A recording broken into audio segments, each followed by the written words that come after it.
Bueno, buenas noches a todos y a todas. Tengo el placer de presentaros a Juan Paris, que aparte de ser buen amigo, es un psiquiatra con mucha experiencia en el campo de los psicodélicos, personal y también profesional, y que trabaja como psiquiatra ahora mismo, espérate, estoy en otro más, también bueno, como compañero en San Joan de Déu, además de en el Hospital Vallebrón.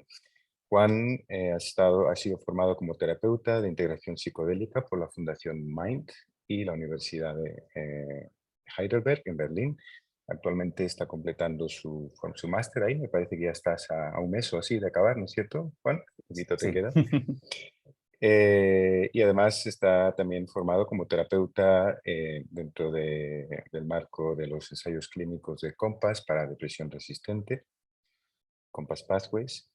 Forma parte asimismo del equipo de investigadores en San Joan de Déu que investiga la eficacia del 5-MeO-DMT y la psilocibina para el tratamiento de la depresión resistente, y trabaja como clínico en los servicios comunitarios de salud mental para jóvenes en Barcelona, CESMIC de Horta Guinardó, aunque no sé si esto está un poco ya Ya, desactualizado, ¿no? Ahí así has es. acabado tu trabajo ahí. Y en el programa de psiquiatría transcultural del Hospital Vallebrón. Y asimismo también trabaja en el Servicio de Atención en Salud Mental al Inmigrante de San Joan de Déu, el servicio SATMI. Juan tiene un interés especial y experiencia clínica en trabajo en diferentes países, en el apoyo y acompañamiento de los sobrevivientes de violencia a experiencias potencialmente traumáticas, así como en el tratamiento de afecciones mentales que pueden estar relacionadas con estas. Forma parte del equipo fundador de la Sociedad Española de Medicina Psicodélica, SEMSI, donde actualmente se desempeña como tesorero, y miembro del grupo de trabajo sobre psicodélicos de la Sociedad Catalana de Psiquiatría. Entonces, Juan nos va a hablar hoy de un tema fascinante que es el potencial uso de medicinas psicodélicas dentro del campo del autismo, que es un campo que, bueno, te dejo a ti un poquito que hagas la introducción al respecto, pero vamos, que creo que es un campo en el que actualmente tenemos muy pocas herramientas terapéuticas, por no decir prácticamente ninguna en la psiquiatría, y que además es bueno, fuente de mucho sufrimiento para muchos pacientes y muchas familias que se ven pues, un poco impotentes y frustradas ante la falta de atención y la falta de recursos en el sistema público sanitario actual en España y supongo que también en otras partes. Por no tomar más tiempo, paso la palabra a Juan para que pueda empezar a comentarnos sobre este tema. Vale, gracias, Oscar. Y para complementar un poquito mi presentación, también para explicar el por qué estoy hablando yo de este tema del autismo. Yo también soy psiquiatra de la infancia y de la adolescencia. Y antes de entrar en lo que parecía en algún momento una línea paralela, trabajaba como psiquiatra infantil y la investigación la hacía justo en temas de autismo, como trabajaba en el Reino Unido en el King's College. Pero bueno, ya venderé un poquito mi moto con lo que estuve participando en algún momento de la propia presentación. Y hace casi ya año y medio, cuando empezamos a organizar estos journal clubs, yo propuse hablar de autismo, ¿no? Fue un tema que tenía más cerca y ahora curiosamente lo empezaba a sentir lejano. Y justo una conversación que estábamos teniendo Oscar y yo antes, puede ser que tenga un resurgimiento en mi vida, una confluencia con el autismo, así que sincronicidades que se dan. Pero bueno, voy a ello. La idea era hablar sobre psicodélicos clásicos atípicos y este interrogante de psicodélicos en el tratamiento de los problemas asociados al autismo. Ya intentaré desgranar el porqué del título. A ver. Esos son los tres artículos que recomendé leer y el motivo es porque tratan en general sobre tres posibles vías terapéuticas, ¿no? Uno, los que ya consideramos psicodélicos clásicos, que son los psicodélicos serotoninérgicos, ¿no? Entre ellos el LSD, DMT, psilocibina. Luego, el CBD, que es interrogante, ¿no? Porque hay gente que aboga porque el cannabis esté incluido dentro de los psicodélicos como componente, sustancia que puede también llevar a estados no ordinarios de conciencia y tener un potencial terapéutico, por lo menos como uno de esos tratamientos al margen y de potencial de ofrecer cambio. Y por último, el MDMA, ¿no? considerado como psicodélico atípico, pero ya mucho más incluido dentro de dentro de la discusión sobre los tratamientos con psicodélicos, sí. El que está más probablemente en la vanguardia del tratamiento, el soporte a las personas neurodivergentes. Hoy trataremos de hablar un poquito de generalidades del autismo, porque honestamente no sé si es campo de cada día de los que estamos aquí presentes, y sobre todo el justificar por qué es importante, cuál es el problema en general con las personas en el espectro y por qué es importante hablar de este tema, qué se ha intentado hacer. Y luego intentaremos entrar junto con los artículos a estas tres sustancias y trataremos de poner un poco de proyección al futuro. Es un montón de información. Me suelo liar yo mucho, ¿no? Le decía a Oscar, entro en en estos como agujeros de información y pierdo un poquito el hilo y la capacidad de sintetizar, pero poder darle sentido al por qué me fui por todas estas aparentes tangentes. Si alguien necesita aclarar algún tema, alguna cosa, por favor, córtenme y dígame algo y prefiero aclararlo en el momento que quizás no quede flotando. Entonces, el autismo, o lo que mucha gente lo conoce como trastorno del espectro autista.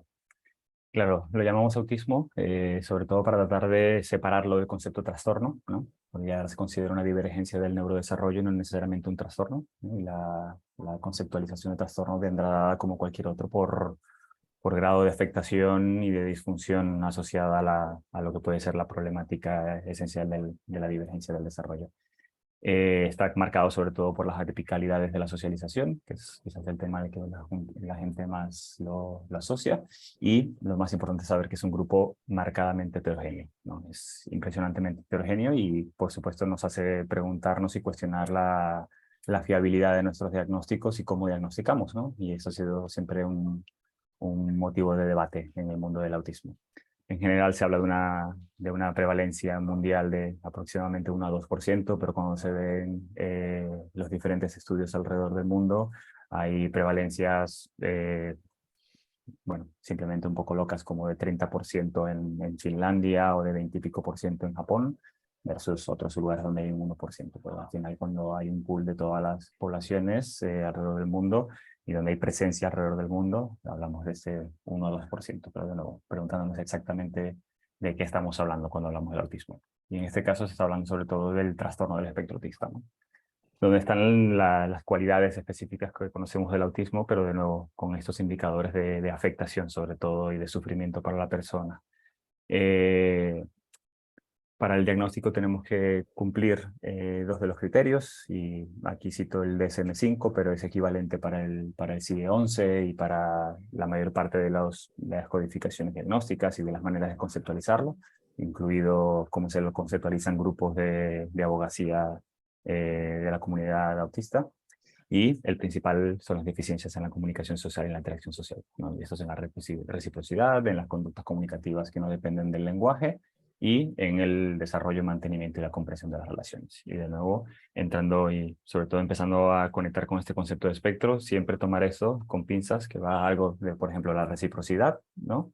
Desde un acercamiento más o menos simple y con ciertas torpezas hasta una nula voluntad para el acercamiento a otras personas o para la comunicación con otras personas. Y, bueno, aquí será A, pero si el criterio B serían los patrones restrictivos y repetitivos de comportamiento, de intereses o de actividades, ¿no? Donde sobre todo se ven las estereotipias, tanto físicas como verbales, la inflexibilidad y la dificultad para adaptación a los entornos, los intereses que llaman restringidos, pero aquí lo pongo entre comillas porque se ha visto que no es una restricción de intereses, porque hay más de un interés, hay varios intereses, y hay intereses que incluso son normativos socialmente, pero son particularmente intensos y tienen ciertas particularidades en cómo se comparten. Y la hiper o hiporreactividad de estímulos, que es otra característica marcada en las personas dentro del espectro. Juan, una preguntita. Dime. Si mal no recuerdo, el tema de las Asperger al final se retiró del DSM-5. Ahora lo comento. Vale. Sí, luego hay una serie de especificadores, ¿no? Y eso también será importante un poco para lo que es las necesidades de las personas en el espectro, ¿no? Es si hay o no déficit intelectual que la acompañe, si hay o no déficit o deterioro o incluso en el principio presencia del lenguaje, si el autismo está asociado a una causa médica o genética, que ya hoy en día se trata de separar del concepto de autismo y se habla de esta afección médica o genética que tiene clínica autista, parecida al autismo, y si hay algún otro trastorno comórbido, que suele ser la regla, y por último la presencia de catatonía por una prevalencia mayor a población neurotípica de catatonía. Pero no son especificadores en cuanto al diagnóstico como tal.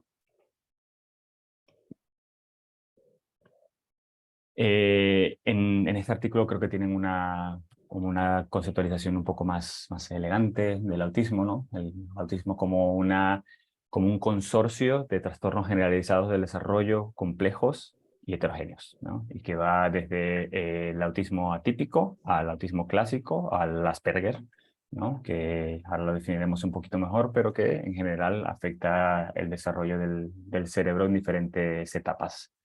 Y que además de los diagnósticos de los criterios nucleares que le definen, suele estar muy frecuentemente asociado a una serie de síntomas como la irritabilidad, la ansiedad, las agresiones y varios trastornos comórbidos.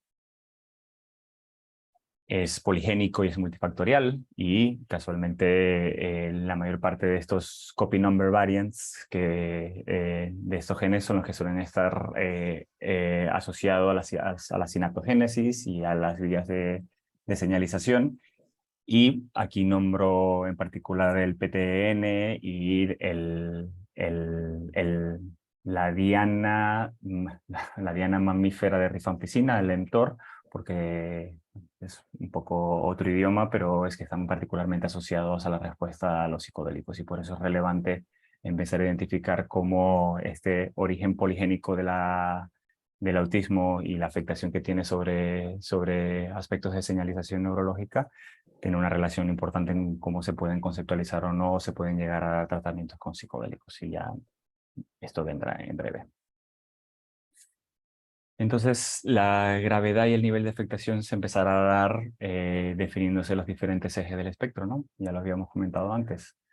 Se vendrá definida por la capacidad intelectual o no, si hay discapacidad o no, o si hay capacidad conservada, o si hay capacidades en el espectro elevado, en el polo elevado del espectro, si hay presencia o no del lenguaje, y si este lenguaje es utilizado para la socialización, si hay iniciativa o hay acercamiento social, si hay sensibilidad sensorial particular, ¿no? Entonces, estos empiezan a ser los ejes en los cuales la persona dentro del espectro autista se puede movilizar de un polo al otro, y dependiendo del grado de afectación que hay en él y el grado de disrupción que pueda llegar a haber en su funcionamiento, es lo que marca la problemática para la persona con esta divergencia. Entonces, esto es una pequeña infografía, ¿no? Y esto no solo es de población general, pero habitualmente en ambientes clínicos, cuando se habla de una persona dentro del espectro, se habla de personas que son muy autistas, pero eso significa absolutamente nada. Entonces, habitualmente un clínico que puede decir que una persona parece muy autista puede ser por aparentemente no tener iniciativa social, pero hay personas dentro del espectro autista que tienen iniciativa social, pero pueden tener muchos déficits del lenguaje, ¿no? Entonces, diferentes ejes son los que pueden estar afectados a diferentes grados, y esto es lo que va a marcar un poco el fenotipo o la presentación de cada persona con esta neurodivergencia. No existe el concepto de muy o poco autista. Y en general, cuando se trata de evaluar las necesidades, se trata de conjugar estos diferentes ejes para tratar de hacer una comparación un poco con otras personas, ¿no? Y ver en qué estado pueden estar, y también para ver hacia dónde dirigir las intervenciones, porque no hay una intervención al autismo, ¿no? Y no hay una intención de tratar el autismo, sino de las dificultades y complicaciones que estén asociadas a esta divergencia. Y entonces las personas dentro del trastorno del espectro autista se mueven en general en relación a la gravedad o el grado de afectación en un espectro que va desde el alto funcionamiento al bajo funcionamiento, que sigue estando lamentablemente muy identificado a la capacidad intelectual, pero no necesariamente, ¿no? Y el Asperger está puesto habitualmente en el polo del alto funcionamiento, ¿no? Pero de nuevo asociado a la capacidad intelectual elevada, pero no necesariamente asociado a la capacidad a la cantidad de sufrimiento, ¿no? Sí es verdad que se habla que una persona en el alto espectro del funcionamiento necesita quizás de menos soporte, y esto es soporte en relación a la funcionalidad versus la persona con una discapacidad intelectual asociada, pero no significa disrupción o alteración o trastornos asociados y sufrimiento asociado, ¿no?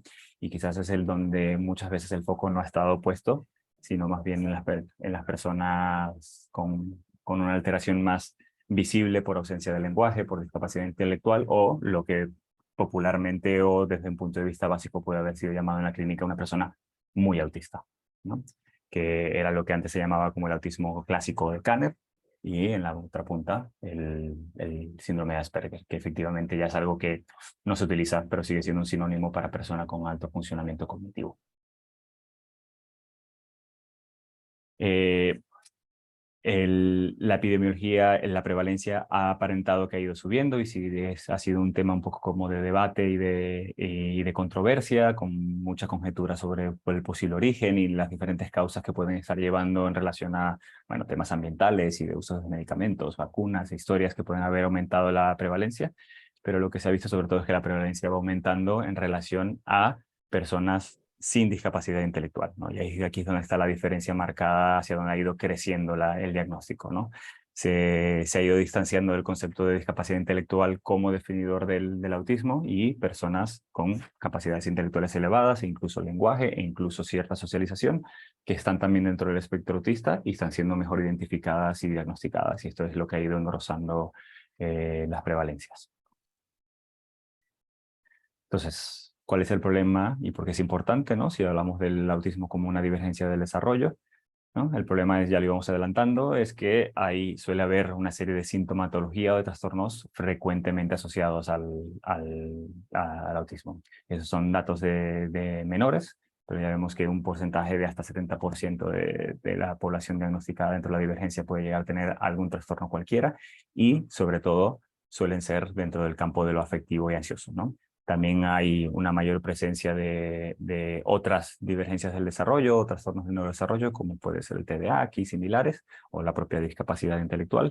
Y asociado a ello, y asociado a los síntomas nucleares, también cosas como los trastornos de conducta, ¿no? Que lamentablemente han sido habitualmente el foco del tratamiento, siendo olvidados los trastornos afectivos o el sufrimiento afectivo y ansioso, pero siendo la mayor prevalencia. Y luego además que no suele ser un solo trastorno, sino que la regla suele ser la confluencia de más de uno y hasta tres trastornos que están acompañados. Y además cuando vemos lo que hablaba antes, no sé si se ve en mi apuntador, pero bueno, aquí en la gráfica de la izquierda arriba vemos que suele haber una confluencia entre los trastornos de la conducta, los trastornos del neurodesarrollo acompañantes y los problemas emocionales asociados al autismo. Y la mayor parte de los especialistas en autismo en menores intentan conceptualizar la mayor parte de los problemas conductuales o el problema conductual o la conducta que reta como un reflejo de alteración afectiva o ansiosa. Luego, no solo es un problema de la infancia, ¿no? Sino que también está asociado a la evolución y al desarrollo progresivo de la persona con autismo, y vemos cómo a entrada a la adolescencia siguen persistiendo tanto los problemas de la conducta como también los problemas emocionales, y sobre todo los problemas en las relaciones con pares. Y curiosamente, y esto lo cito aquí, porque a pesar de que es un trastorno del desarrollo, ¿no? Que hay una génesis con una base genética, la evolución y la estabilidad y el bienestar de la persona también sigue siendo muy dependiente de la salud mental de su entorno, ¿no? Y la presencia de trastornos comórbidos y sobre todo de una evolución a persistencia de ellos sigue siendo asociada, por ejemplo, a la salud mental de madre, en este caso, pero diría de los cuidadores en general, y a la presencia de deprivación y baja clase social.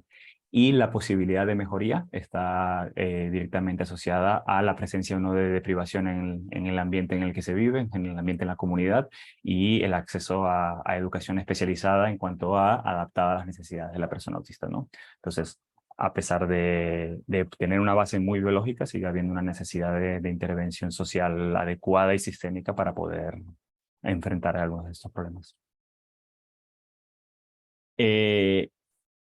Y luego, además, no solo es la alta prevalencia, sino es el grado de impacto, ¿no? Y en este estudio es muy curioso porque hicieron una comparativa entre niños con autismo, niños con asma y controles, ¿no? Y se ve aquí que, claro, los niños con autismo, EBP, son Emotional and Behavioral Problems. Los niños con autismo tienen un mayor porcentaje, pero también lo tienen otros niños con problemas médicos como el asma o niños controles sin algo diagnosticado. Pero cuando se mide el impacto para la persona dentro de la divergencia del desarrollo es considerablemente mayor, ¿no? Entonces ya no solo se trata de identificación, sino de entender cómo puede llegar a ser el impacto para la propia persona. Y luego también es una realidad para los adultos, ¿no? Uno de los retos con el autismo, igual que con muchas cosas que suelen ser del campo de la psiquiatría y de la psicología infanto-juvenil, es que cumplen 18 años y nos olvidamos de ellos y los servicios y empiezan a ser invisibilizados para los servicios, pero las dificultades para la persona en el espectro siguen avanzando y sobre todo lo son para las personas de alto funcionamiento, ¿no? Porque las personas dentro de las discapacidades intelectuales y ese subgrupo, ¿no? Hay programas, muchas veces cuando los hay programas que se entienden que esto es algo a lo largo de la vida, pero una persona de alto funcionamiento que quizás ha accedido a formación, trabajo y tiene una cierta autonomía, se nos olvida de la necesidad especializada en soporte y hay una alta prevalencia tanto a lo largo de la vida, pero actual, de trastornos afectivos, ansiosos y sobre todo fobia social, ¿no? Que ya es la confluencia entre un factor nuclear del autismo y una característica y un trastorno comórbido, perdón. Y a esto se suma, por supuesto, la otra parte del núcleo del autismo, ¿no? Que es las dificultades un poco en la comunicación, pero ya no solo es en la comunicación con otros, sino también es un poco como en la comunicación con sí mismos y en la identificación de sus propios procesos emocionales, ¿no? Eh, Hay una prevalencia muy alta y muy importante de alexitimia, ¿no? En las personas dentro de la divergencia autista con esto en comparación con personas neurotípicas, y eso les hace ser como otras personas que tienen características nucleares de alexitimia, les hace ser más vulnerable a trastornos de la naturaleza afectiva o ansiosa, donde tenga que haber una capacidad un poco para identificar y para poder reflexionar sobre estos estados emocionales, ¿no? Y se ha visto que eso está robustamente asociado a la presencia de síntomas de ansiedad y, por supuesto, la persistencia de esta problemática y de la dificultad para la persona autista de tanto identificar como poder verdaderamente comunicar sus estados emocionales tendrá un impacto en su salud mental en el futuro. Y entonces esto abre un poco la verja a preguntarnos, bueno, de la relevancia de acercamientos o de tratamientos en donde se le busque no solo poder conectar con emociones, sino poder nombrarlas y también poder compartirlas de una manera más abierta con otras personas, como pueden ser las terapias que comentaremos, así como abordajes donde la búsqueda de sentido o meaning making sea parte del eje. Y luego también es que en general cuando vemos los predictores de calidad de vida para las personas dentro de la divergencia autista, vemos cosas bastante claras. Para que poder tener una calidad de vida positiva es la posibilidad de estar empleados, de estar en una relación, de estar recibiendo soporte, de haber accedido a educación, cosas que habitualmente están asociadas con la capacidad para poder adaptarte a un mundo que es neurotípico y a relaciones sociales que son neurotípicas. Entonces, esto lo pongo un poco aquí para darle la relevancia a por qué cuando hablemos más adelante de trastornos como fobia social o ansiedad alrededor de la socialización, pueden ser trastornos suficientemente debilitantes como para conducir un poco a un devenir mucho más negativo para la persona en el espectro.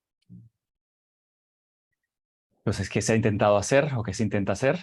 Importantísimo saber que no hay tratamientos farmacológicos aprobados para nada de lo nuclear en el autismo. Eso tiene diferentes razones, ¿no? Ya sabemos si se logra identificar que hay, por ejemplo, menos sitios de unión para benzodiazepinas y suelen haber respuestas paradójicas a las benzodiazepinas, por tanto, ciertos abordajes para la reducción de ansiedad son mal tolerados y no suelen ser funcionales. La actividad GABAérgica inhibitoria es atípica y hay una atipicidad en la unión a transportadores de serotonina y dopamina, ¿no? Entonces también, por ejemplo, la respuesta a antidepresivos serotoninérgicos y otros medicamentos serotoninérgicos que se utilizan para temas de regulación de la ansiedad y de la afectividad tienen una respuesta parcial o no igual de positiva que para personas neurotípicas.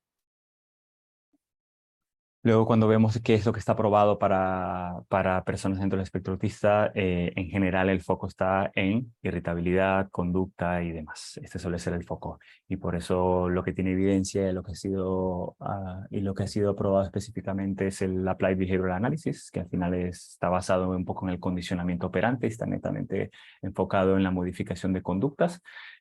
O, por ejemplo, el uso de antipsicóticos atípicos, sobre todo la risperidona y el aripiprazol, para intentar disminuir el arousal y la posibilidad disminuir la irritabilidad y la posibilidad de actuación agresiva. La fluoxetina ha tenido resultados positivos, pero en general los ISRS tienen resultados mixtos, ¿no? A veces pueden ser muy negativos y muy mal tolerados. Y luego el uso de optimizantes también un poco con la misma finalidad que los antipsicóticos, disminuir el arousal y por lo tanto tratar de evitar la posibilidad de conflicto conductual asociado a la irritabilidad que puede estar asociada a cosas como la hipersensorialidad o las dificultades para la socialización. Y luego el metilfenidato por la alta comorbilidad de TDAH asociado al autismo. Pero como pueden ver, este es el foco en general que se tiene en el acercamiento al apoyo a las personas dentro del espectro y los trastornos asociados. Luego se han intentado otras cosas, ¿no?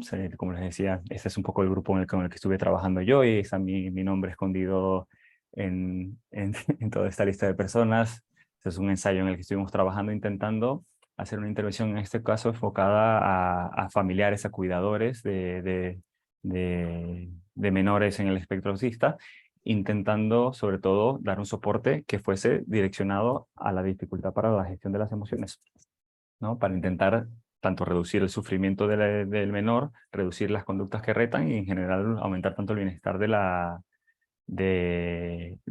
la persona como de la familia en la que se encuentra. Para eso, y en eso estuve también yo mucho más relacionado, como habitualmente en el autismo es todo suele ser todo reporte familiar en relación a cómo van funcionando las cosas, y esto evidentemente más enfocado en los menores.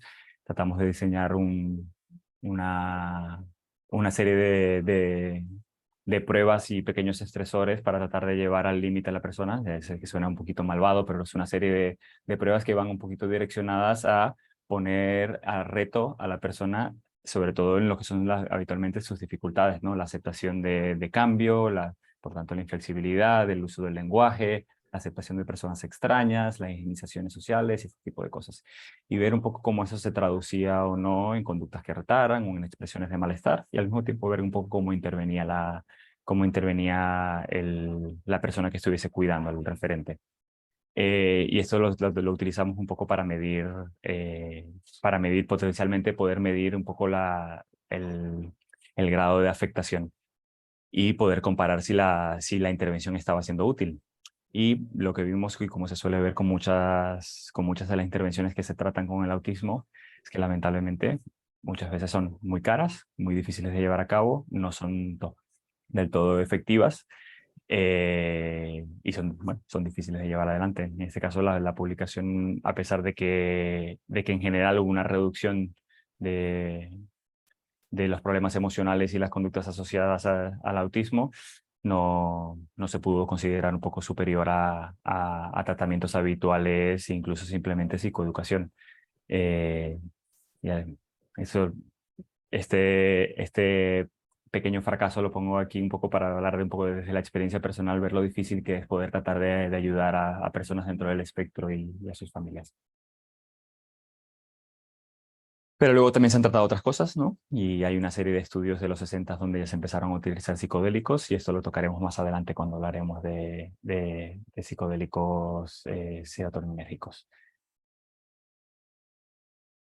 Y luego recientemente se están empezando a utilizar, claro, estrategias que habitualmente se utilizan sobre todo para adultos y sobre todo para personas dentro del polo del llamado alto funcionamiento, ¿no? Personas autistas adultas que puedan tener una intervención de este nivel cognitivo y basado en la mentalización con un terapeuta, que es, a pesar, no es por decir que el otro grupo no está afectado, pero ese probablemente ha sido el grupo dentro del autismo que ha sido menos servido.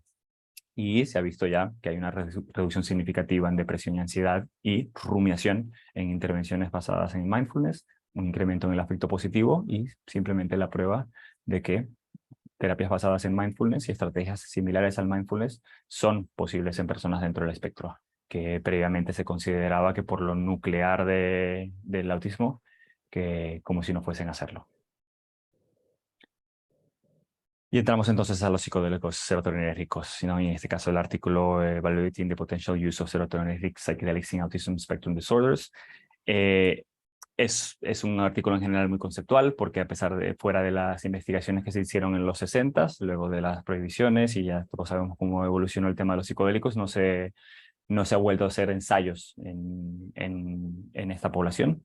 Y en general muy poca investigación asociada al autismo y los psicodélicos. Pero bueno, el foco en general empieza a ser la posibilidad de fomentar la socialización. ¿De qué sucede si tenemos un foco pro socialización para facilitar la adaptabilidad de las personas en el espectro autista y no simplemente en relación a la adaptabilidad convertirse en más neurotípicos, sino el poder funcionar dentro de un mundo globalmente neurotípico sin sufrimiento asociado? El tema es que lo que sabemos sobre el incremento de la sociabilidad sigue siendo en población sana, ¿no? Pero sí hemos visto que, por ejemplo, que con la psilocibina hay un aumento en extraversión, un aumento en apertura, con el LSD hay un aumento en la sociabilidad y el deseo para estar con otros, y que en general hay un incremento de la confianza, de la cercanía y de la empatía, ¿no? Pero de nuevo, población sana. Entonces, sabemos y habíamos comentado antes que el autismo tiene un amplio perfil neurobiológico y genético. Entonces, la pregunta está de cómo podrán responder a los psicodélicos, ¿no? Sabiendo que genes que están afectados y que están asociados a la génesis del autismo también juegan un rol en la función sináptica en general y, por tanto, pueden estar asociados a la respuesta a los psicodélicos. Y tres ejemplos aquí que son, no voy a entrar demasiado, pero donde donde se puede ver que hay una afectación en la potenciación hipocampal, en la potencia sináptica mediada por AMPA, en la arborización dendrítica, en la transmisión sináptica, tal, y que en general se ha visto que tanto la psilocibina como el LSD como el DMT han tenido una influencia positiva en estas teóricas afectaciones, como por ejemplo aumentar la potencia sináptica de AMPA en el hipocampo o aumentar la complejidad dendrítica y la formación de sinapsis, pero por ejemplo, sabemos lo que decía, que el efecto del LSD está mediado, por ejemplo, por el mTOR, ¿no? La diana mamífera de la rifampicina y la serotonina, que en principio en personas dentro del espectro autista o algunas personas dentro del espectro autista, porque definitivamente no lo serán todos por estos fallos que tenemos en la identificación, habrá una afectación inherente y por tanto la respuesta puede estar afectada o la posibilidad de respuesta a ciertos psicodélicos, ¿no? Entonces, hay una disregulación del sistema serotoninérgico, ya esto se había propuesto desde los 60 como un marcador putativo de autismo, y se ha identificado ya en la última década casi un tercio de las personas dentro del espectro autista con niveles elevados de serotonina periférica. Pero se sabe también que hay un desarrollo de la síntesis de la serotonina que es robustamente diferente en las personas dentro del espectro autista, y en modelos de ratones se ha visto que si se produce una depresión, o sea, si se fuerza una depresión de serotonina a nivel central, hay una conducta similar al autismo, que bueno, en el caso de los ratoncitos, esto es que se separan, que no socializan y que no están en grupo y que empiezan con conductas que consideran ansiosas, como es el acicalamiento. Y en general también se sabe que hay una afinidad reducida, afinidad serotoninérgica reducida en receptores límbicos y del neocórtex. Entonces, está la pregunta de si pueden los psicodélicos ayudar a restaurar las alteraciones en la señalización, o también ya si las alteraciones en la señalización afectarán la posible respuesta a psicodélicos, específicamente serotoninérgicos. También no solo al sistema serotoninérgico, sino al córtex prefrontal, ¿no? En el autismo hay una reducción en la actividad, hay conocida actividad aberrante y alteración en la conectividad en comparación con personas neurotípicas, y en estudios post-mortem se ha visto también mayor desorganización neuronal y diferencias en la comparación del córtex prefrontal, también de nuevo en comparación con personas neurotípicas, ¿no? Mientras que en los psicodélicos sabemos que hay una alta expresión de los receptores 5-HT2A en el córtex prefrontal, y por tanto que el córtex prefrontal va a estar altamente modulado por la presencia de psicodélicos serotoninérgicos, que hay una alta actividad en el córtex prefrontal durante las experiencias psicodélicas. Este mismo grupo que se ha asociado a la gente de este propio artículo hicieron un estudio muy curioso donde hicieron con fotoinhibición, bloquearon las neuronas excitatorias dentro del córtex prefrontal medial, y esto llevó a la reducción de sociabilidad y bloqueó el efecto prosocial del LSD. Por tanto, aparentemente, si bloqueas las neuronas excitatorias puedes producir sintomatología similar al autismo, y no solo eso, sino que bloqueas uno de los aspectos puntuales del LSD, que es la posibilidad de desarrollo de conducta prosocial. Por contraparte, este otro estudio vio que la activación del córtex prefrontal medial se asocia a un efecto prosocial en el LSD. Los efectos de la psilocibina sobre la actividad neural del córtex prefrontal medial también se vieron asociados a la intensidad del efecto subjetivo en los estudios de neuroimagen iniciales de Robin Carhart Harris. Y en, eh, en este caso, la reducción en la actividad del córtex prefrontal medial con el LSD redujo la respuesta de las personas ante rostros temerosos, ¿no? Y en este caso lo pongo aquí un poco asociado por la posibilidad bueno, de la gestión de la ansiedad ante la socialización con otros, y por eso es importante este tipo de respuestas. Y luego está el circuito tálamo-cortical, ¿no? Que últimamente se ha empezado a estudiar y asociar un poco más al proceso de respuesta a los psicodélicos. En el autismo hay una hiperconectividad entre el tálamo y la corteza sensorimotora, que eso parece estar asociado a lo que puede ser un filtrado anómalo de la información sensorial, y por tanto la hiper o hiposensorialidad, y en esto hay bastante literatura, por eso las tres cruces. Y luego hay una aparente hipoconectividad entre el tálamo y el córtex de asociación multimodal, lo que puede llevar a posiblemente lo que se suele, como se suele conceptualizar algunos de los problemas sensoriales en el autismo, ¿no? Que no es solo una hiperreactividad o hiporreactividad, sino una dificultad para integrar en general la información sensorial.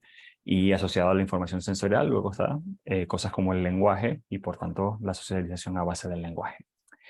En el caso de los psicodélicos, vemos que en el circuito tálamo-cortical hay un incremento de la conectividad con el LSD, y por un lado un incremento, y por otro lado un decremento, un incremento en la conectividad de la corteza sensorial, pero un decremento a las áreas asociativas, dependiendo de la región cortical observada, ¿no?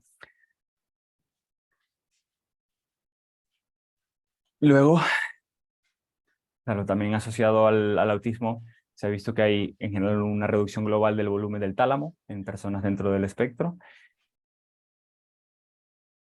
y que el uso del LSD parece que aumenta la actividad neuronal en el núcleo medio dorsal del tálamo.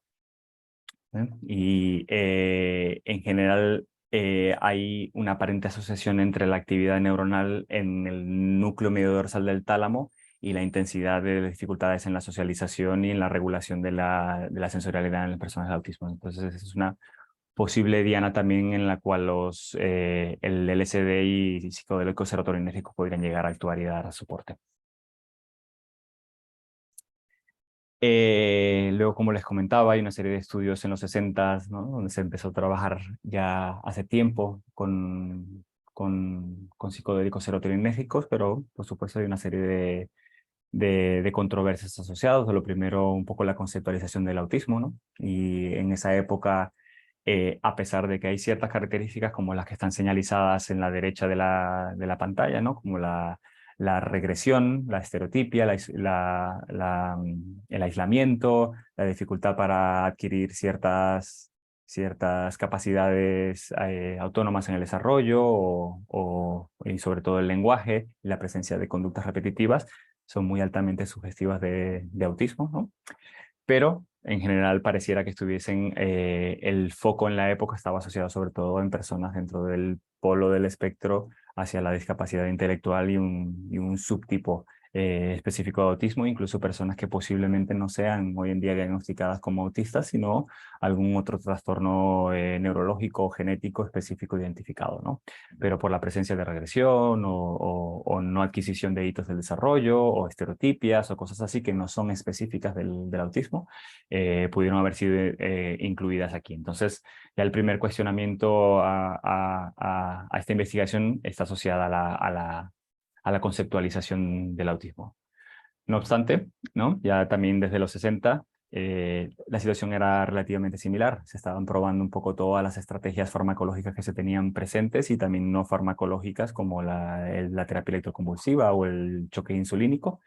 Y no había efectividad y no había una relación a una respuesta positiva en relación a lo que seguía siendo un poco el objetivo, que era un poco cómo ayudamos a las personas dentro del espectro autista a conectar con el entorno.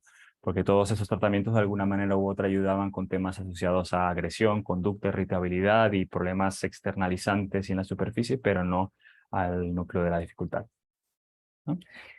Y entonces empezaron a dar LSD a niños con autistas y hubo varios estudios un poco que lo hacían. Aquí esto es uno de los ejemplos, ¿no? Se trataba de trabajar con dosis medias a altas de 25 a 400 microgramos y sobre todo se vio que los mejores resultados se daban en situaciones que hoy en día diríamos pues, tienen todo el sentido del mundo, ¿no? Cuando la administración fue durante tiempos relativamente extendidos en el tiempo, ¿no? No expectativas de cambio por administraciones puntuales, cuando había una mayor implicación activa de terapeutas, por lo tanto, de referentes un poco que acompañaran el proceso, cuando se le dio la oportunidad a los niños de tener oportunidad de tener interacciones terapéuticas significativas, tanto con el terapeuta como con personas asociadas, y cuando estaban en settings libres de restricciones artificiales o experimentales. Y esto, pues curiosamente lo podemos extrapolar también a la investigación en general con personas neurotípicas y no solo con niños, sino también con adultos. Pero básicamente la socialización mejoró cuando las personas dentro del espectro autista se les estaba permitiendo poder socializar de la manera más normalizada posible. Y lo que sí, lamentablemente, se vio una regresión de los efectos al retirar el tratamiento cuando no hubo continuidad. Pero claro, eso en los diferentes estudios tuvo diferentes significados, también porque las personas estaban en situaciones muy diferentes. Quiero decir, algunas personas estaban institucionalizadas, otras con familias, y los grados de capacidad eran muy variables. Pero en general, por ejemplo, en el estudio de Bender, hablan de unos efectos que parecen ser bastante positivos. Esta persona cita no haber efectos secundarios importantes, que en general los niños parecían estar más felices, que eran más espontáneamente juguetones, que ya no parecían empujar a otros niños, que buscaban contacto positivo con adultos, que mantenían la cara elevada y hacían contacto visual y respondían a caricias, a juego, a afecto, y había aparentemente menor conducta repetitiva o estereotipada, lo cual en general parece ser, ¿no?, una mejoría importante en ciertos aspectos nucleares y que aíslan a la persona dentro del espectro. Y con esto hicieron, esta es un poco la gráfica que muestra, igual aquí no se ve mucho, ¿no? PL es el placebo, LSD es la administración de LSD. Y aquí, por ejemplo, en esta primera gráfica pueden ver a la de la izquierda, pueden ver, por ejemplo, la reducción de conductas de autoestimulación, que probablemente ahí estaban hablando de estereotipias y cosas similares, y cómo reducen alrededor de la toma de LSD y cómo aumenta, en este caso identifican como la risa o la sonrisa como una muestra de afecto y de afecto que comparte y que conecta con otras personas. O, por ejemplo, en la gráfica de la derecha, cómo va incrementando el porcentaje de tiempo en el cual hay contacto visual durante ciertas actividades, como, bueno, son diferentes actividades, el peekaboo, el patacake, el following, son diferentes actividades, un poco parecido a lo que intentamos hacer en nuestro grupo, ¿no? Actividades que parecen muy simples, muchas veces son juegos, pero que retan a la persona dentro del espectro autista. Y, claro, los controles se mantuvo más o menos igual y durante la administración del SD parece que hubo un incremento en la conexión con el otro a través de la mirada. Pero bueno, otros estudios sí, bueno, en la conglomeración de estudios sí se llegaron a reportar diferentes efectos adversos, ¿no? Como cambios rápidos de humor, ataxia, ansiedad moderada severa, convulsiones, incremento de conductas agresivas, autoagresiones, dificultad para dormir, cosas considerables, ¿no? Ya remarcar, pero de nuevo es difícil saber si esas son respuestas de personas, de solo personas dentro del espectro autista o si hay otras comorbilidades importantes y también es probablemente la realidad más de personas en el espectro de la discapacidad intelectual. Entonces es difícil extrapolar a la población autista en general.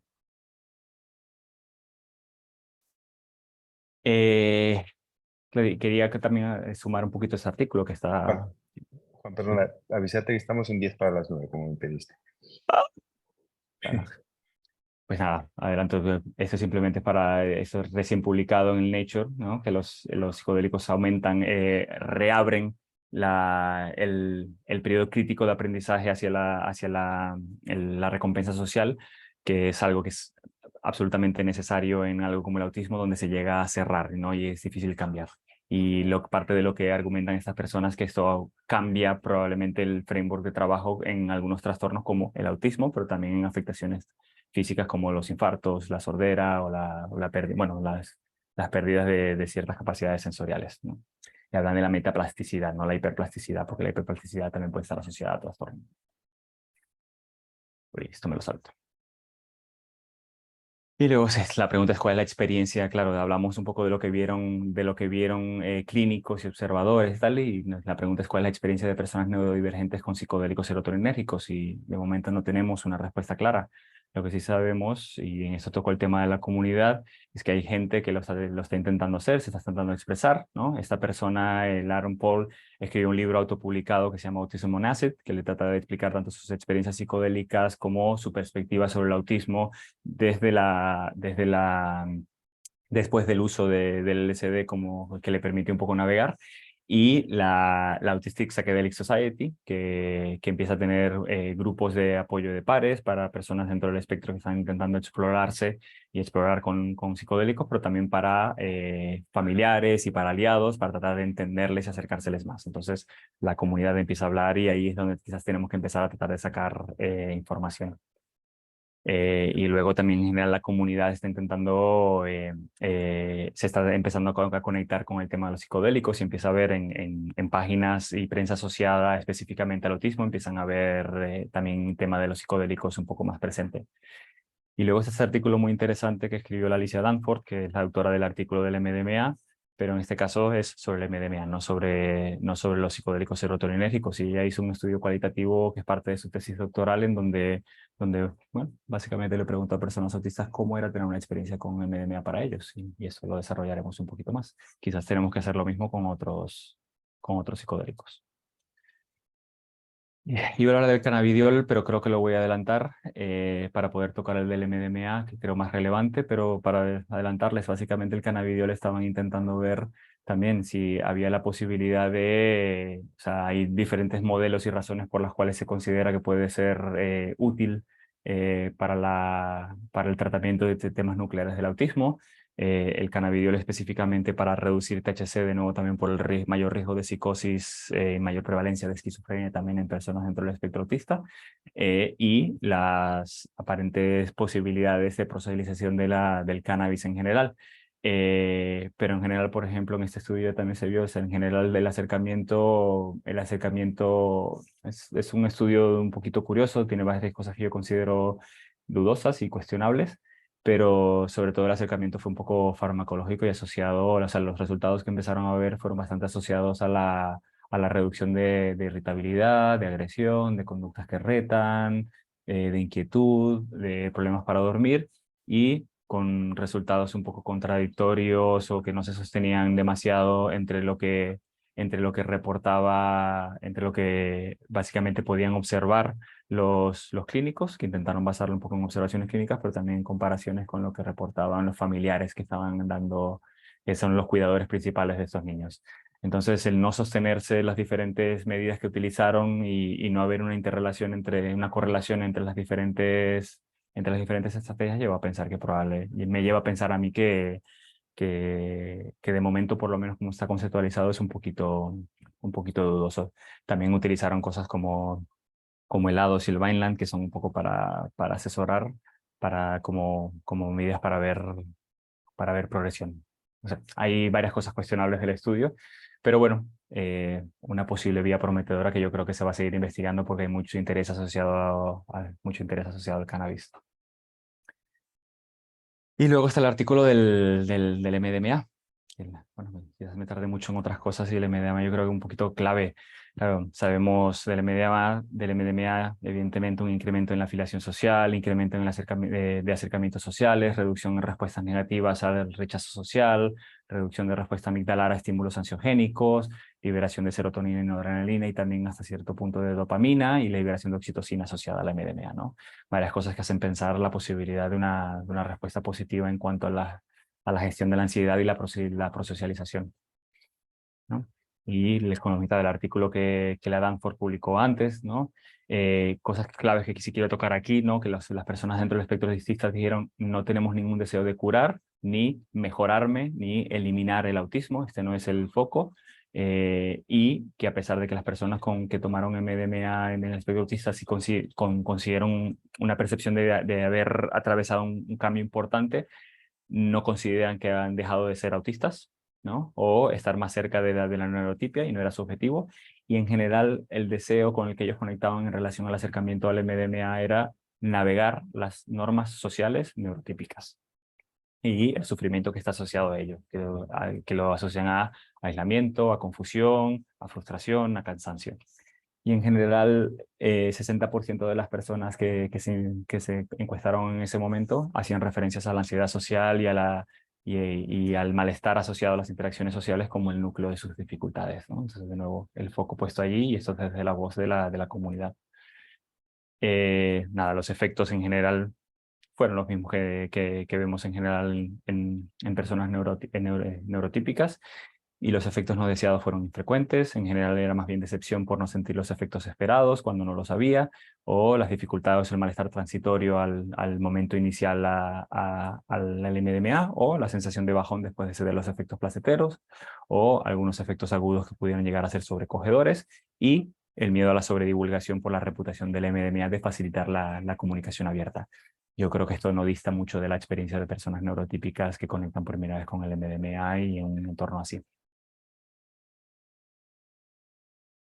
Y entonces el estudio que luego, el ensayo que luego, muy curioso y muy valiente de Danforth y su grupo, ¿no? En fase 2 exploratorio, con 12 participantes, 4 a un placebo inactivo, que ella misma luego cuestionó la posibilidad de que haber puesto un placebo activo para por lo menos mejorar el ciego, y 8 personas que fueron al grupo de MDMA en 2 subgrupos, que era un poco para explorar dosis, por la posibilidad de diferentes respuestas. Un subgrupo que iba a recibir primero 75 y luego 100 miligramos, y otro subgrupo que iba a recibir 100 y luego 125. En general iban a haber 3 sesiones de preparación de 60 a 90 minutos, 2 sesiones experimentales con un mes de separación, 3 sesiones luego de integración sin efecto de la sustancia, con una separación de 3 semanas la una de la otra.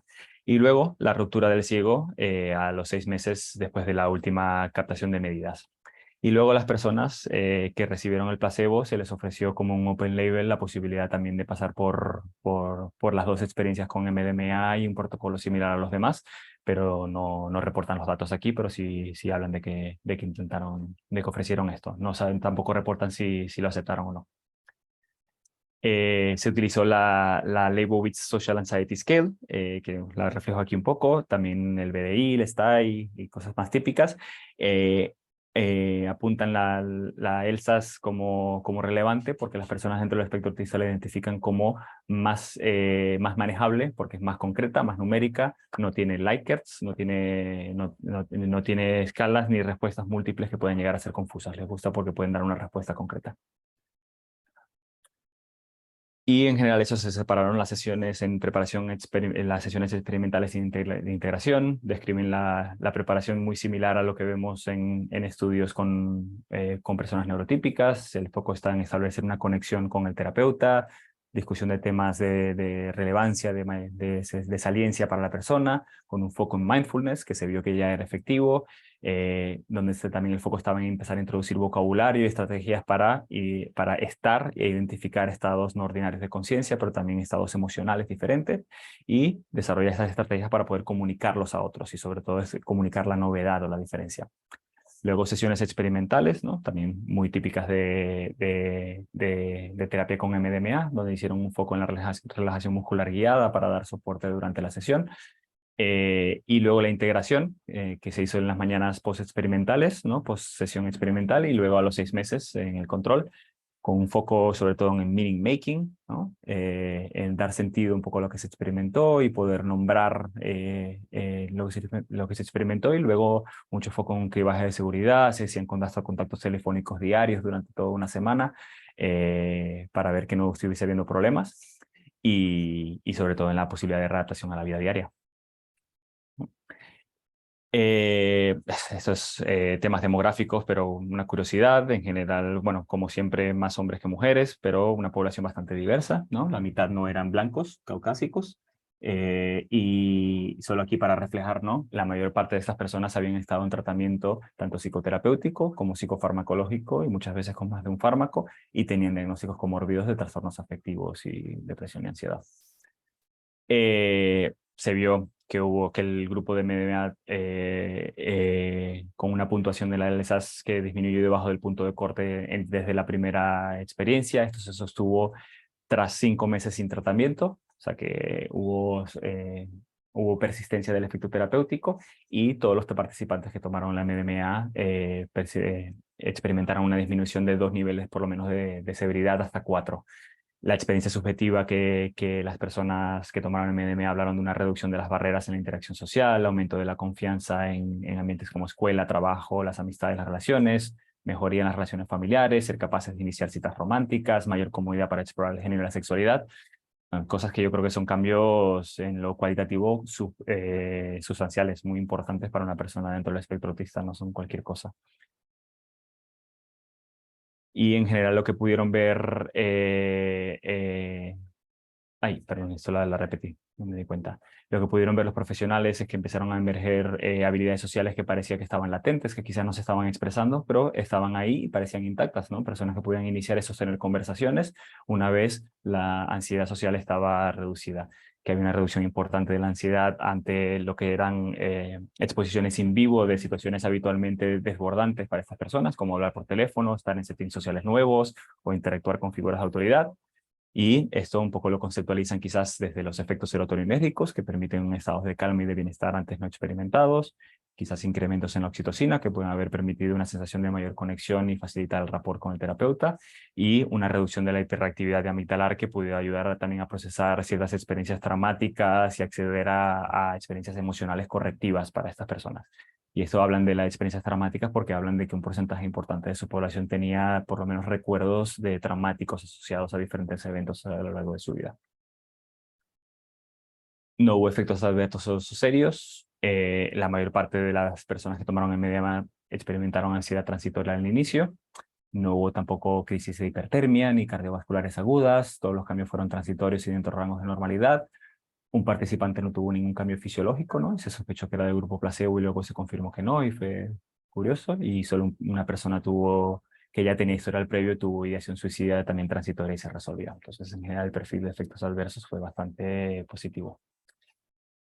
Entonces eso nos deja un poquito con el futuro, que está abierto allí para la comunidad, ¿no? Estuve un poquito revisando temas de ensayos clínicos en activo, y Aquí lo que pueden ver es, este es el de abajo es el que acabo de citar, el del medio, esto no sé qué es, no sé qué son órdenes psiquiátricas en el tratamiento psicoanalítico del autismo, pero evidentemente no tiene que ver. Y hay un estudio con psilocibina propuesto por el King's College para personas dentro del espectro autista. Entonces la psilocibina es la siguiente que va a dar un ensayo clínico y están reclutando en el momento. Luego para el cannabis sí hay más cosas, por eso no, eran las razones por las cuales lo quería citar y desarrollar, pero quizás va a tener que ser material de otro espacio. El de la psilocibina habla que va a estar dirigido para adultos. Dicen que el sponsor es el King's College, pero aquí cuando vemos un poco qué es lo que se va a utilizar psilocibina con 360, que sabemos que es la psilocibina de Compass. Entonces el sponsor no es el King's College o quizás es el King's College, pero Compass Pathways estará aparentemente detrás o estará facilitando un poco su formulación de la psilocibina o su... Sí. Hablan de que se utilizará 2 a 5 miligramos de psilocibina, una dosis no muy alta, y no queda exactamente claro qué es lo que estarán intentando medir. Hablan de una serie de medidas funcionales, ¿no? Neurológicas, de imagen y demás.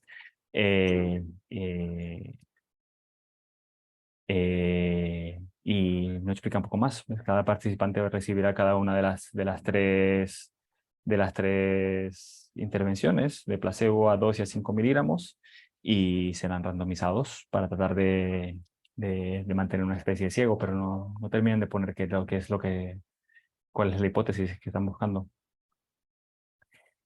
Y luego quizás para un futuro Journal Club asociado a un caso clínico, es que ya también hay reportes del uso de ketamina intranasal en adolescentes y adultos jóvenes en el espectro autista, ¿no? Entonces la ketamina nos está quedando por fuera. No hay otras cosas en activo, esos son los resultados que hay y la verdad es que es un artículo que no elabora demasiado como para poder haber dado algo para aquí, para este espacio, pero que la ketamina también se abre como un campo de investigación para las personas en el espectro. Y lo digo asociado a un caso clínico, un caso clínico que quizás en un futuro también pueda discutir, que es un adulto de 54 años de edad, con un diagnóstico del espectro, de estar dentro del espectro autista, que tiene un historial desde la infancia de ansiedad difícil de regulación, con varios eventos percibidos como traumáticos a lo largo de su desarrollo, que todos tienen una naturaleza familiar y relacional, ¿no? Lo relacional como el eje de lo que lleva al malestar, y que en la actualidad su queja es un afecto deprimido que lleva más de una década sin resolverse, ¿no? Además asociado a una ansiedad de naturaleza social muy vinculada y que tiene un deseo activo de explorar la psicoterapia asistida con ketamina. Esta es la petición suya. Evidentemente podemos discutir si ketamina es lo más indicado o se pueden probar otras cosas como el MDMA, que ya empieza a tener más evidencias, o otros psicodélicos, pero lo traigo como curiosidad porque es una persona que venía con una petición específica de psicoterapia asistida por ketamina. Y nada, gracias por su atención y perdonen si me trayé un poco ahí al final la información y me tuve que saltar alguna cosita. Pero bueno, ya ven, ya me metí por muchos agujeritos. Y nada, aquí hay una lista interminable de bibliografía con la que estuve ahí chocándome. Luego dejo aquí para la presentación los artículos que considero más importantes, tanto en temas de autismo, pero sobre todo autismo, ansiedad y depresión, ¿no? Y el sufrimiento de las personas dentro del espectro y, por supuesto, el asociado a los psicodélicos. Y nada, aquí estoy para discusión y para preguntas. Muy bien, Juan. Muchísimas gracias por una presentación brillante, metódica y exhaustiva, yo creo, de este tema tan interesante. Yo creo que no te has metido por ningún vericueto que no tuviese interés para todos los que estamos escuchando, que me gusta muchísimo. Y nada, tenemos unos 20 minutos potencialmente para comentarios, preguntas, discusiones que surjan respecto a esta presentación. Quizás abro así de momento el foro para que alguien que quiera tenga alguna pregunta así urgente y si no te haré alguna pregunta de las mías. Juan. Súper.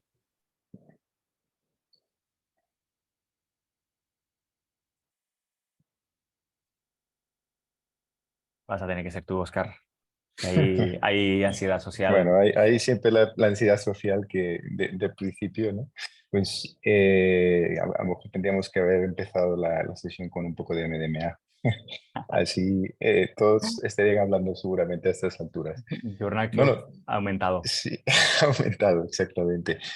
Mira, yo estaba, no sé si quería un par de cosas, pero quizás empezar por, es que escuchando tu presentación me vino a la cabeza un caso que vi recientemente en la clínica, que era un paciente con autismo, diagnosticado con muchas dificultades a nivel de control de impulsos, de agresividad, ¿no? Era un chico que ya era mayor, ya estaba en sus veintitantos, veintimuchos, y este chico había hecho muchísimas experiencias con psicodélicos. No sé si me había dicho que había tomado como 50 o 60 veces entre 5-MeO-DMT, ayahuasca, psilocibina, todo lo habido y por haber.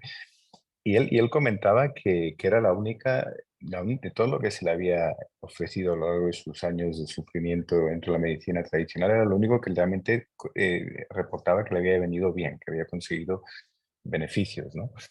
Y una de las cosas que comentaba que salió, por eso lo comento por lo que tú comentabas sobre el lenguaje y sobre la habilidad o la mejoría de la comunicación con uno mismo, ¿no? Que potencialmente sea un factor curativo, terapéutico, ¿no? Él decía que sus experiencias con ayahuasca le habían permitido entenderse mejor, ¿no?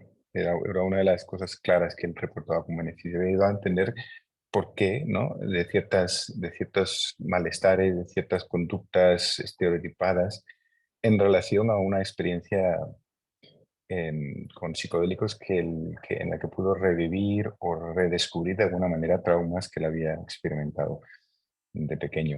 Entonces, no sé, era ver qué pensabas, o sea, ampliar un poquito más en esta idea de si también en relación con tu experiencia con chicos o jóvenes o niños autistas, ¿cómo este proceso de mejoría de la comunicación con uno mismo, consigo mismos, pudiera ser un factor terapéutico Mm. a explotar, ¿no? Y potencialmente con psicodélicos? Pero se me ocurre, esto de una manera un poquito simple, pero las personas dentro del espectro, pues por una de las razones por las cuales hay dificultades en el lenguaje o el lenguaje no se llega a desarrollar o se desarrolla con particularidades, es muchas dificultades en la integración y en la simbolización. ¿No? Al final el lenguaje es simbolización pura. Eh, y, y llevándolo fuera de las personas con autismo, yo, al final gran parte del sufrimiento asociado a la ansiedad y a la depresión y sobre todo a la depresión y el sufrimiento existencial está bastante asociado a que en el plano igual cognitivo y tenemos una serie de palabras para describir un poco lo que nos está pasando, ¿no? Y tratar de, pero no hay la experiencia vivida. ¿No? La experiencia vivida de ciertas cosas que luego con la experiencia psicodélica pueden llegar a ser sanadoras. Entonces se me ocurre que si ya la persona autista eh, puede llegar a tener esta dificultad un poco para la elaboración del lenguaje y para utilizar un lenguaje que ayude a conectar con una persona neurotípica que puedan hablar en el mismo campo sobre cuál es mi experiencia interna, mi experiencia subjetiva, mi experiencia de mí mismo, de mis emociones, ¿no? O sea, si ni siquiera se puede jugar en ese mismo campo, solo queda el poder conectar desde una realidad experimentada desde otras esferas, ¿no? Porque quizás los que somos considerablemente neurotípicos, ¿no? Por lo menos en el lenguaje y en esta simbolización nos ponemos de acuerdo y ahí conseguimos cierto confort o por lo menos un lenguaje común que me permite estar acompañado, a pesar de que luego tenga otras cosas que resolver. Pero la persona dentro del espectro autista igual está al margen, porque no participa de ese lenguaje o ese lenguaje no es del todo comprensivo y no es del todo comprendido y es utilizado de una manera a veces estereotipada, ¿no? El lenguaje es simplemente una herramienta, no, es una herramienta comunicativa básica, no es una herramienta simbolizadora. Entonces, si con la experiencia psicodélica puedo también bypassear el lenguaje, ¿no? Y toda la simbolización aquí arriba y voy directamente a la experiencia de mí y de mis emociones y de mi lugar en el mundo y tal, claro, posiblemente es la primera vez que todo esto tenga sentido. Si ya nos sucede a veces también a los neurotípicos, que conectamos una experiencia psicodélica con cosas que por primera vez le damos sentido más allá de lo cognitivo y el lenguaje, Me puedo imaginar mucho más para una persona que esto está afectado de alguna manera. No sé si, Mm. no sé si tiene sentido lo que dijo o si di demasiadas vueltas.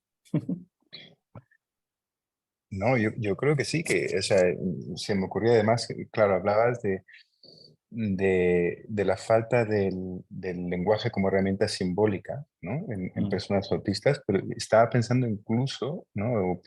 Sobre todo pensando en este paciente, cómo la falta de este lenguaje simbólico hace que la experiencia emocional que ellos puedan tener sea muy poco controlable, ¿no? Muy mm, poco regulable. Entonces, ujú, que aparte de la experimentación, como dices tú, de la experiencia dentro del estado psicodélico, ¿no? Que quizás pueda producirse algún tipo de puente entre la experiencia y el símbolo o el lenguaje, de manera que el ujú. lenguaje de pronto sería una herramienta más disponible para dar sentido a ciertas emociones internas, ¿no? Esta cuestión Bueno, de poder hablarse a sí mismos, que antes sí. no podía. Creo que como comentabas algo así, ¿no? Mm, Ese aumento de la capacidad de interacción con uno mismo, en lo verbal también, ¿no? Lo simbólico. sí, sí, sí, sí. Sí, sí, posiblemente la puede, la puede fomentar. Pero claro, hablabas quizás de una experiencia que puede ser menos, no sé, que utilizaste predecible o controlable, la experiencia. No recuerdo qué término utilizaste, Oscar. Pero bueno, No, no, sí, se, dime. que se me ocurría que también puede ser una experiencia más pura, ¿no? En el sentido de que si nosotros estamos tan marcadamente tintados en nuestra experiencia psicodélica o la experiencia de conciencia no ordinaria por el zeitgeist cultural y por el setting, el macro setting cultural, ¿no? Eh, que no creo que una persona dentro del espectro autista sea ajeno a eso, evidentemente, pero quizás no se conecta igual con una serie de conceptos, ¿no? Como los que habitualmente pueden estar presentes en el discurso psicodélico. Y de pronto hay una conexión con una experiencia que es mucho más pura, que no está tintada por esto. Creo que Jenise ha levantado la mano. Comentas, si quieres comentar algo, Jenise, adelante. Hola, ¿qué tal? Buenas noches. Y Juan, muchísimas gracias por tu charla, que ha sido súper interesante. Y a preguntar por el posible riesgo de transición a psicosis en Ujú, pacientes con TEA, ¿no? ujú, Y que estén en una experiencia psicodélica, ¿no? Siendo que el autismo ya es por sí ¿no? Hay una mayor asociación o mayor riesgo de desarrollar algún síntoma psicótico. No sé si en tu experiencia has visto o has leído alguna cosa en relación a esto, ¿no? El que pueda ser un tema delicado el administrar psicodélicos a ujú. pacientes con TEA. Sí, lo pasé un poco por encima en la presentación, no sé si viste, lamentablemente, pero sí, hay una prevalencia considerablemente mayor, ¿no? Cuando en la población general el riesgo de psicosis o la prevalencia en la población general de psicosis es también alrededor del 1%, en personas dentro del espectro puede llegar a ser un cuarto de la población que tiene algún tipo de manifestación psicótica, no necesariamente un trastorno como la esquizofrenia, ¿no? Digamos también interpretaciones psicóticas o crisis de naturaleza psicótica. Entonces el riesgo está allí. Lo que en la evidencia que hay disponible no se ha reportado ningún caso de clínica psicótica presente, o no he visto yo todavía ningún caso reportado. Sí es cierto que esos ensayos que cité, en todos la historia previa de psicosis y en familiares de primer grado, como en cualquier otro ensayo, ya descartaban para la vinculación. Entonces, creo que es algo a tener en cuenta, ¿no? Pero no hay literatura, no hay evidencia que diga que hay un mayor riesgo necesariamente fuera de la inferencia que se puede hacer por la mayor prevalencia de psicosis. Ok. Mm. Y creo que también quizás posiblemente una necesidad de un mayor acompañamiento un poco para este concepto del meaning making de lo que se ha experimentado, ¿no? Conectando un poco con lo que decías, Oscar. Eh, Porque ya sucede mucho, ¿no? Que cuando la persona dentro del espectro autista está intentando navegar el mundo neurotípico y el lenguaje neurotípico y la cultura neurotípica, hay ciertos conceptos con los que se conecta de una manera concreta, ¿no? Y donde se pierden ciertas sutilezas sociales, ciertas sutilezas de la interacción con el otro y de la cultura, y se toman a rajatabla. Y esto puede llevar mucho a interpretaciones, ¿no? Ya sea en Mm, general, la interpretación psicótica suele ser también bastante concretista. mm. Entonces, yo creo que es claramente un llamamiento a la presencia de un acompañamiento en el proceso de meaning making para que no se mantenga dentro de lo concreto y sobre todo dentro de lo posiblemente disfuncional. Vale, gracias. Aquí. No sé si alguien más quiere preguntar algo. Em, Pensaba que este es un gran problema, ¿no? El tema de la psicosis en cuanto a la investigación con psicodélicos, porque, claro, no tenemos más que evidencias teóricas o anecdóticas de el posible empeoramiento de psicosis en pacientes en tratamiento con psicodélicos, pero claro, al mismo tiempo no podemos adquirir esa experiencia porque la gran mayoría de los ensayos clínicos actuales, la psicosis o familiares en primer grado de psicosis tiende a ser un factor de exclusión, una condición de exclusión. Estamos ahí un poquito parados, ¿no? Sí, sí, sí. Quería comentarte también qué pensabas claro, hablaste en algún momento de cómo el grado, el malestar, si lo recuerdo correctamente, el pronóstico, el malestar o la prevalencia de trastornos psiquiátricos en personas con autismo estaba muy relacionada también con el apoyo familiar, ¿no? Y no sé qué opinas tú, por ejemplo, bueno, una línea de intervención para psicodélicos no solo basada en la administración a pacientes con autismo, sino también en el ámbito familiar, ¿no? Algo así Mm, como lo que MAPS hizo usando el MDMA en terapia de pareja en ujú, pacientes con estrés postraumático. sí. Yo creo que sería súper interesante. Fíjate, esto es más anecdótico, ¿no? Hablando también un poco de este estudio en el que estuve participando. Muchas de las experiencias de los cuidadores a los que entrevistamos, la mayoría evidentemente madres, hablaban de un proceso de duelo, ¿no? Desde el diagnóstico o desde que se empieza a manifestar la sintomatología autista con mayor intensidad, una sensación de haber perdido a sus hijos y Mm, de no tener una conexión significativa con ellos, ¿no? Evidentemente habían diferentes relaciones que veíamos, ¿no? Pero quizás en los chicos más afectados, ¿no? Y con clínica más intensa o dificultades más intensas, un poco que bloqueaban la interacción con el otro, la sensación era de que se estaba relacionando un poco con un extraño, ¿no? Que había mm, un extraño en casa con el que no había una conexión afectiva más allá de la idea, este es mi hijo, ¿no? mm, Es algo que es muy difícil, de lo que es muy difícil hablar para la mayoría de madres y padres, ¿no? Porque hay, evidentemente, el mensaje es que tienes que querer muchísimo a tu hijo y que además, si tu hijo está con una diversidad o una discapacidad franca, más aún le tienes que querer, ¿no? Pero mm. es difícil conectar con una persona es difícil conectar con una persona dentro del espectro autista, ¿no? Y eso es algo que tiene que ser reconocido y sería muy interesante ver cómo, qué pasaría en una sesión familiar, ¿no? Mm, mm. Expandida con un empatógeno MDMA, por ejemplo. Ujú. donde la persona dentro del espectro tiene una mayor apertura hacia sus familiares, pero también que el familiar pierde lo que ha sido un poco también un condicionamiento a cómo relacionarse con su hijo. ¿No? Porque parte, por ejemplo, de lo que veíamos, y voy a tratar de hablar de la experiencia personal, ¿no? Pero yo creo que eso es algo que también está bastante publicado. Las madres y padres entran dentro de carriles de cómo interactuar con sus hijos, ¿no? Porque dice, esto es lo que funciona, esto es lo que me permite y así no sucede X o Y consecuencia negativa, ¿no? Y entran dentro de los carriles en los que no se mueven y donde lamentablemente empieza a haber una reducción del estímulo, una reducción de la Mm, prosocialización, de la expresión mm. afectiva y demás. Entonces sería interesante ver cómo se sale el cuidador principal o la figura principal de apego de estos carriles de conducta y de expresión afectiva. Así es, que claro. Que bueno, Em, entiendo también eso es un poco lo que sucede en la terapia de pareja con MDMA, ¿no? sí, sí, sí, sí. Una mejora de la capacidad de empatía, ¿no? Mm, Con respecto al otro. sí. Em, no quiero acaparar todo el espacio. No sé si hay alguien más. Aquí está un Zoom user, que no sé quién es, que ha levantado la mano. Adelante. Sorpresa. Oscar, Juan, soy José María Fábregas, no sé por qué no sale, Ah, pero ¿qué ¿Qué tal? tal? Felicitaciones.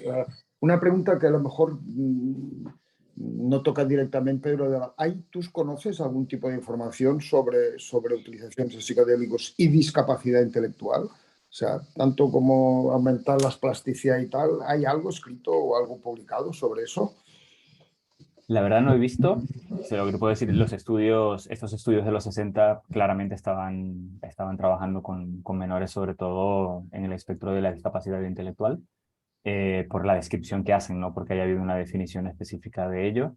Eh, en algunos de los estudios en los que cité no había una exclusión de discapacidad intelectual como para ser incluidos, pero la mayor parte de las personas estaban en capacidad media. Ya luego también es que el concepto de discapacidad intelectual es algo bastante amplio. Si el autismo es heterogéneo, la discapacidad intelectual mucho más, ¿no? Pues al final es específico absolutamente de nada. Pero sería interesante explorarlo. Sobre todo dentro de este concepto, claro, es algo que solo pude comentar superficialmente, pero también porque es un artículo súper denso y que necesitamos a alguien un poco más sabio que nos lo sepa desgranar. Este artículo del Nature que hablaba de la recompensa social y de la reapertura del periodo crítico de recompensa social. Y hablaban de este concepto de la metaplasticidad y desde este concepto de la metaplasticidad como un nuevo marco conceptual un poco para la mejoría que pudiese incluir cosas habitualmente consideradas como irreversibles o la traducción de pervasive, sí, de trastornos persistentes como trastornos persistentes del desarrollo, pero también afecciones orgánicas como el infarto y demás. Y hablaban eso, de ahí presentan evidencia que yo he tratado de leerlo un par de veces y me cuesta un poco entenderlo y me quedo más con las conclusiones, pero presentan evidencias alrededor de que lo que hacen los psicodélicos es promocionar la metaplasticidad para poder crear regeneración. Pero claro, para una persona ya con una discapacidad, sobre todo si hay un origen neurológico concreto e identificable, Ya, complicado. yo lo digo el interés porque tengo un par de personas conocidas que con hijos con discapacidad que les están dando microdosis de ayahuasca, Ujú. y no sé si es objetiva la visión de estos progenitores, pero dicen de que hay una mejoría en la relación, en la conectividad, en algunas capacidades. Mm. Y yo he intentado buscar publicaciones y no he encontrado nada. Pues, como que te he visto que estabas absolutamente, vaya que eres erudito, a ver si tú conocías algo más, pero bueno. Esto es un poco lo que sucede en general también en la investigación con el autismo, que es que se hace intervenciones, ¿no? Y son madres y padres los que reportan, ¿no? Y los resultados a veces son fantásticos, ¿no? Pues es en general un efecto placebo o una sensación de que lo está haciendo, o terribles, porque hay una expectativa muy grande de que haya un cambio en ciertas cosas que son Sí. difíciles / imposibles de cambiar. Entonces, por eso hay intentos de que la investigación empiece a ser bajo parámetros observados por clínicos y sobre todo clínicos en ciego, ¿no? Este estudio en el que estaba participando yo, la parte del diseño de la herramienta malvada para estresar a niños autistas, yo era un evaluador ciego. Los niños estaban haciendo la intervención y estaba yendo por personas que yo incluso no podía conocer a los terapeutas. No sabía evidentemente en qué rama estaban y yo solo veía, yo solo estresaba y evaluaba a los menores. Y es con un intento de tomar medidas un poco más objetivas. Y por supuesto ya luego cuando no estamos hablando de discapacidad, ya se incluye un poco el reporte personal. O sea que, claro, es cómo balancear un punto intermedio entre no infravalorar el reporte materno-paternal del funcionamiento, porque son quienes al final, quienes interactúan y viven en el día a día con estas personas, y no sobrevalorar la supuesta objetividad del clínico. Esta es la historia. Bueno, qué bueno. Ya conectaré contigo en privado porque tengo una persona conocida, productor de CBD en Suiza, con un hijo autista que yo creo que es posible financiador de estudios, etcétera, etcétera. Te pondré en contacto con él si tienes interés. Vale, vale. Bueno, Juan, hemos llegado al final de nuestro tiempo, nos quedan 2 minutos. No sé si a lo mejor en 2 minutos nos puedes comentar o hacer un poco una aventuración de cuál crees que pueda ser la avenida o el camino del desarrollo de la investigación en el campo de la psiquiatría infantil o más específicamente el autismo con psicodélicos. Claro, en el campo del autismo, ahí va a haber que empezar a hacer una diferenciación entre personas en el espectro de las altas capacidades, lenguaje conservado y cierta intención social, y donde probablemente el modelo sea de las terapias aumentadas con psicodélicos, ¿no? Y este va a ser un poco el foco. Y luego, dependiendo de dónde vaya la investigación con los psicodélicos en relación a aspectos un poco más mediados por efectos de neuroplasticidad y de este tipo, yo creo que empezará a haber una relevancia para temas bueno, asociados a trastornos persistentes del desarrollo y posibles afecciones que hasta ahora simplemente como nos vemos sin herramientas, consideramos que no hay un tratamiento y ya se tendrá que ver pues la viabilidad, pero bueno. Me parecía fascinante, muy interesante, quizás como incluso como paso primero a todo esto, el tema este de los grupos en la comunidad que existen ya. O Ujú. sea, hacer algún tipo de observacional realmente metódico e intentar clasificar o detallar más estas experiencias que ya están teniendo los pacientes con autismo, ¿no? Eso nos puede dar bastantes pistas de por dónde luego desarrollar la investigación. Claro, es que, bueno, al final hay un sesgo porque la gente que se reúne en comunidad es habitualmente un grupo dentro Ya. del grupo macro, pero la gente de la comunidad autista, y he dicho muchas veces autista porque la gente de la comunidad autista se hacen llamar autistas y no trastornos del espectro autista, no TEAs, no tal, somos autistas. Eh, y esto lo digo porque ha habido como intentos en abogacía de tratar de utilizar términos más políticamente correctos y han dicho, no, no hay, ese es nuestro término. Ha habido una reapropiación. Entonces es una comunidad muy vocal, ¿no? Y sobre todo, evidentemente, en espacios electrónicos como foros y demás, se desenvuelven considerablemente bien. Pero no son del todo consideradas, por lo menos hasta donde yo sé, en la comunidad hispana. No he visto demasiado eso, suele ser la comunidad norteamericana y la inglesa, donde hay mucha actividad. Bueno, lo dicho, una presentación magnífica, Juan. Menos mal que queda salvada para la posteridad en nuestro repertorio de videoconferencias. Muchas gracias y gracias a todos por atender. Hasta la próxima. Muchas gracias, hasta luego. Buenas noches.